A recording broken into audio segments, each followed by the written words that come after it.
पुराने समय की बात है। एक ब्रह्मचारी ने कई विद्याओं का अध्ययन पूर्ण कर लिया था। अब वह आत्मविद्या का ज्ञान प्राप्त करना चाहता था।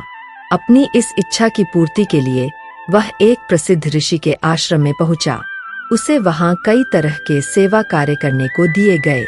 ब्रह्मचारी को वहां सेवा करते करते कई दिन बीत गए, किंतु उसका अध्ययन आरंभ नहीं हुआ। इससे उसके मन में कई तरह की शंकाएं पैदा होने लगीं। कहाँ तो वह सर्वोच्च कही जाने वाली आत्मविद्या प्राप्त करने आया था और यहाँ सांसारिक कार्यों के झमेले में पड़ गया था। एक दिन जब वह घड़ा लेकर पानी भरने तालाब पर पहुंचा तो पूरी तरह से गुस्से और संताप में जल रहा था। उसने जोर से घड़ा रेत पर पटका और वहीं बैठ गया। तभी घड़े से आवाज आई, तुम इतना क्रोध और उतावलापन क्यों दिखाते हो?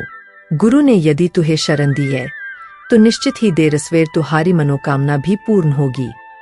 यह सुनकर ब्रह्मचारी बोला, मैं यहाँ दुनियादारी के काम करने नहीं, आत्मविद्या प्राप्त करने आया हूँ, मगर यहाँ तो मेरा समय दूसरों की सेवा में ही गुजर जाता है। इस पर घड़े ने कहा, सुनो मित्र, मैं पहले सिर्फ एक मिट्टी का डला था। पहले कुम्हार ने मुझे लेकर कूटा, गलाया और कुछ दिनों तक अपने पैरों तले भी रौदा। इसके बाद उसने मुझे आकार दिया और फिर भट्टी में तपाया। तब कहीं जाकर इस सब की बदौलत आज तुम्हारे सामने घड़े के रूप में मौजूद हूँ। यदि तुम भी आगे बढ़ा चाहते हो तो परेशानियों से घबराना नहीं, बस अपने कर्म में लगे रहना। यह सुनकर ब्रह्मचारी का गुस्सा व संताप दूर हो गया। उसने संकल्प लिया कि वह गुरु के आदेश पर पूरे समर्पण भाव से चलेगा। उसके आचरण में आए इस बदलाव को ऋषि जी ने भी पहचान लिया।